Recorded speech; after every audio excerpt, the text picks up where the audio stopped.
milhões no ano passado. 13 milhões de brasileiros que passaram a comer. Isso não é destaque. Isso ninguém sabe. Ninguém sabe. Não é destaque na Globo News, não é destaque no Jornal Nacional, que recebe toda essa grana, não é destaque no Fantástico, não é destaque em nada. Então o governo está apanhando feio nessa área. Apanhando feio nessa área. Eu acho que isso é um debate de estratégia de governo. Aí entrando na questão que você levanta. Eu acho que nós estamos dependendo muito sempre da genialidade do Lula. O Lula é um gêniozinho político. É um gêniozinho político. Para política de alianças, para quais as prioridades, ele é um gênio político. Mas ele é muito só. A impressão que me dá, olhando de fora, é que não existe um núcleo de pensamento estratégico em torno do presidente Lula. Fica muito o presidente Lula. O presidente Lula, as sacadas de genialidade dele. Sacadas de aliança. Então, para ganhar a eleição, nós precisamos ampliar a frente. Então, é o Alckmin que vai ser, é o Chuchu que vai se juntar com o Lula nessa gastronomia para ganhar a eleição. Para ganhar em São Paulo, é preciso trazer a Marta. Tudo isso é sacada do Lula. Genialidade política. O bicho é um monstro político, é um animal político. Só que é perigoso, porque fica muito centrado nele. Ele sempre foi gênio político. Nos primeiros governos, tinha mais gente ali pensando com ele, né? Pois é. Isso é na minha opinião, eu não vejo esse núcleo político. Eu vejo despacho. Despacho, sim. Chama o ministro, o Rui para despachar, chama o Padilha para despachar, tudo é despacho. Agora, quem pensa estrategicamente? Quem alerta para os problemas? Quem alerta, por exemplo, para esse problema do crescimento sazonal da inflação dos alimentos, o impacto que isso poderia ter? Você precisaria de um núcleo mais estratégico de pensamento. Esse núcleo precisaria, para começar, reunir as forças de esquerda que estão no entorno desse governo. Ô Miro, o que você achou do jantar de aniversário do Zé Dirceu em Brasília?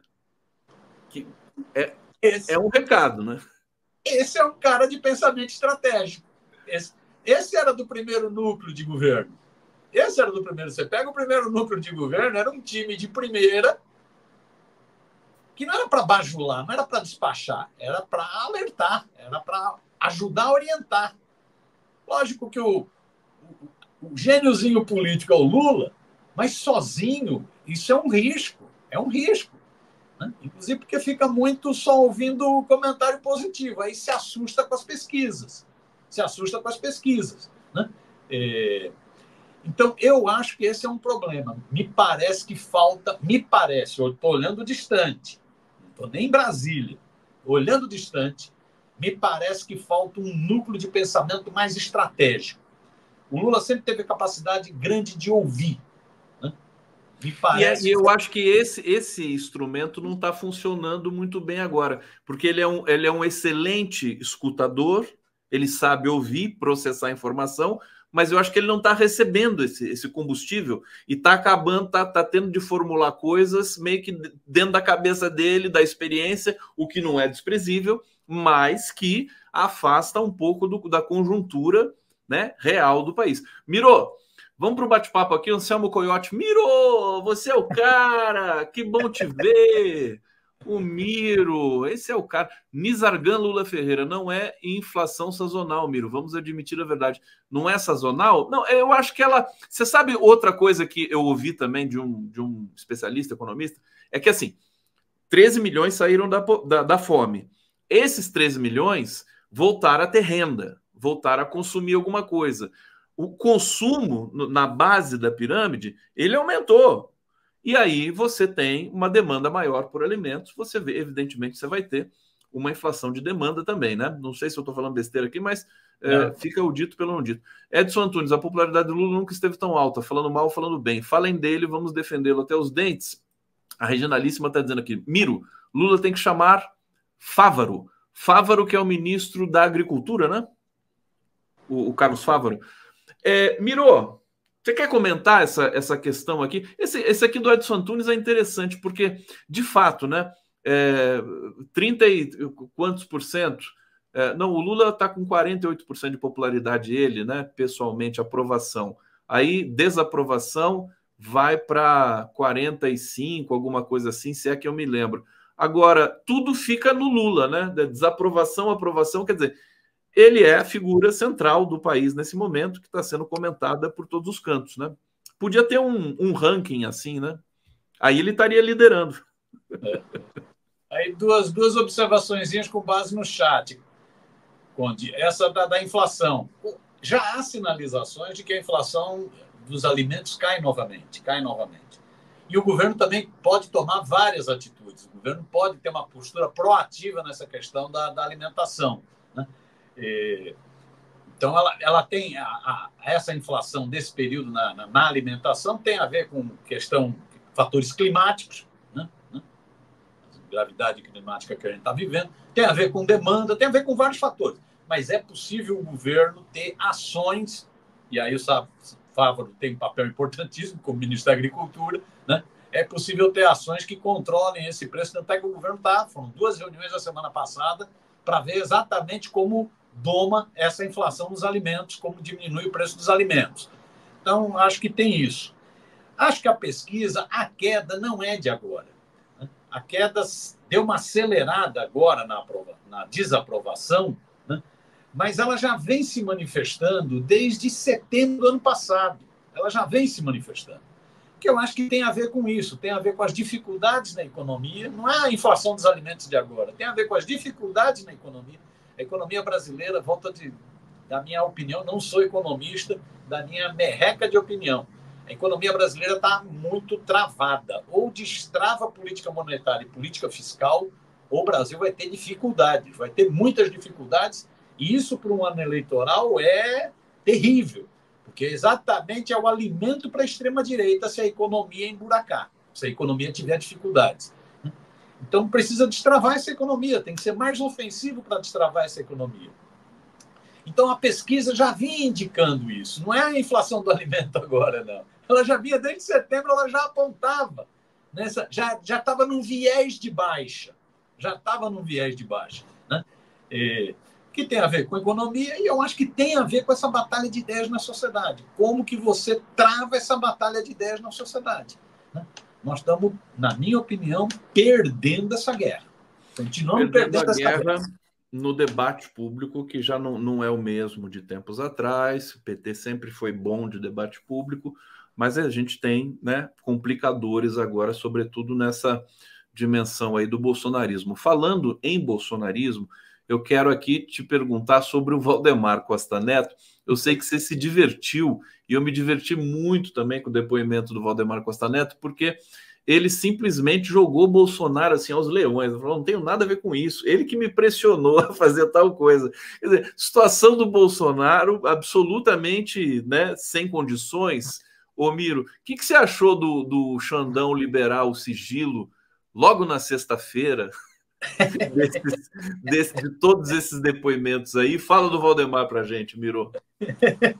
O Xandão acabou com o final de semana dos bolsonaristas. Acabou com o final de semana da fascistaiada. Pois é, deixou os bolsonaristas estavam pensando em aproveitar a onda de calor.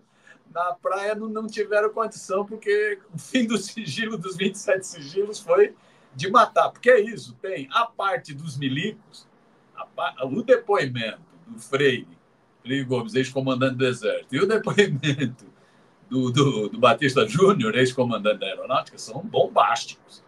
Né? Como diz, eu acho que foi o Sakamoto que disse isso, é o caixão, é o prego no caixão do Bolsonaro. Acabou-se. Acabou-se. Não tem mais por onde fugir. É o que disse o Gilmar Mendes ontem. Né? Não tem como ter anistia. Está provado. Está provado. É criminoso.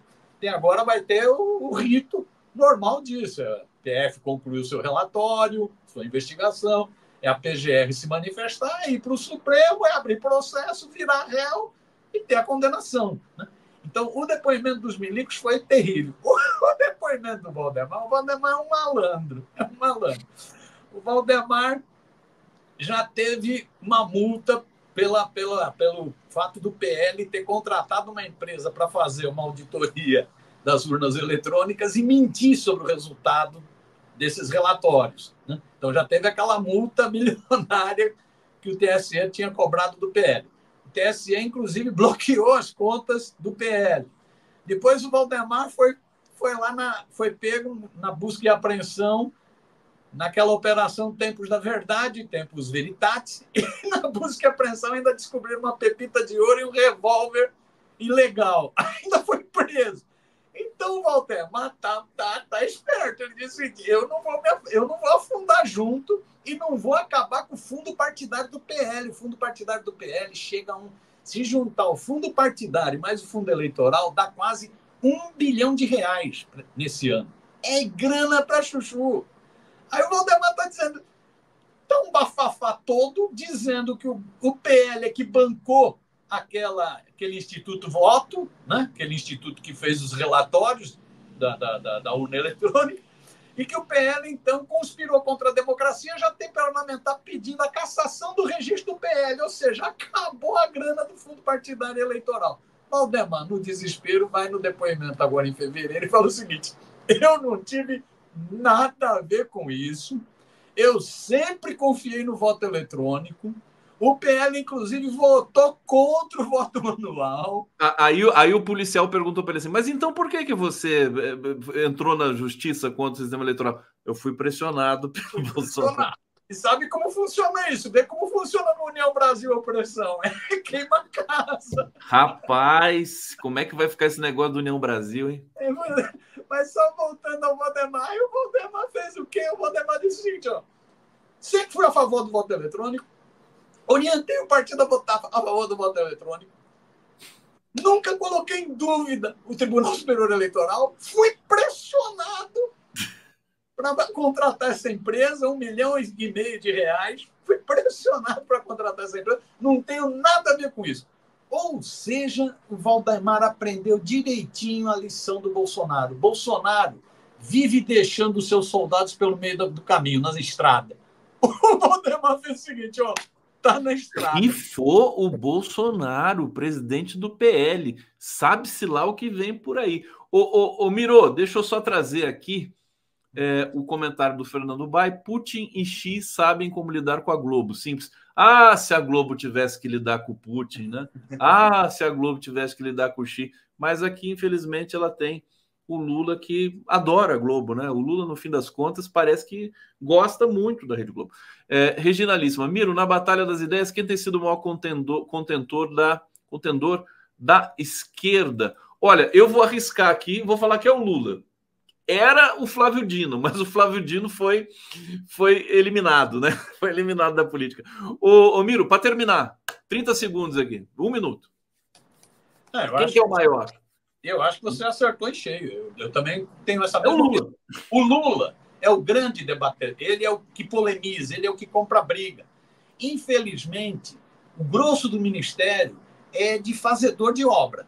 É de entrega. O Flávio Dino comprava briga. Tanto é que ele se projetou nas redes digitais em função disso. Comprava briga, ia para o pau, né? Ia para a polêmica, ia para a disputa de ideias na sociedade. Se não fosse o Lula, nós estávamos mais ferrados ainda. O Lula compra. Você pega mesmo essa declaração, eu peguei a primeira Covardão. parte. Né? Esse depoimento no Ministério, ele vai para a briga com o Bolsonaro. Chama o Bolsonaro de covardão. Tanto é que é o que está bombando no Twitter. Né? Vai para cima. Né? Então, o Lula sabe, o Lula tem sensibilidade para comprar essas polêmicas. Me parece que no restante do governo falta mais gente para comprar polêmica, para comprar briga. Todo mundo muito bem comportado. Nós estamos no momento, viu, Conde? Nós não estamos no momento de paz. Esse é que é o problema. Isso é muito diferente do governo Lula de 2003. E olha que lá também foi barra pesada, que eu digo, a crise do mensalão. Mas é outro momento, nós estamos vivendo tempos de guerra. Em tempos de guerra, você não pode vacilar, você tem que ser contundente, você tem que ser incisivo para fazer a guerra. Não é que você está declarando guerra, é eles que declararam guerra. E a melhor defesa é você ir para o ataque. Me parece que o Lula faz isso, me parece que muita gente não faz isso, me parece, por exemplo, que a mídia alternativa cumpre um papel importante nessa guerra, precisa de mais gente produzindo conteúdo e indo para a batalha. Tá aí o Altamiro Borges aqui no 11 News. Altamiro, brigadíssimo, bom trabalho, boa semana, bom tudo para você, para todo mundo que acompanha aqui o 11 News. Continuem com a nossa programação. A gente volta amanhã, mais uma vez, às 11 da manhã, com mais um 11 News. Valeu, gente. Valeu, Altamiro!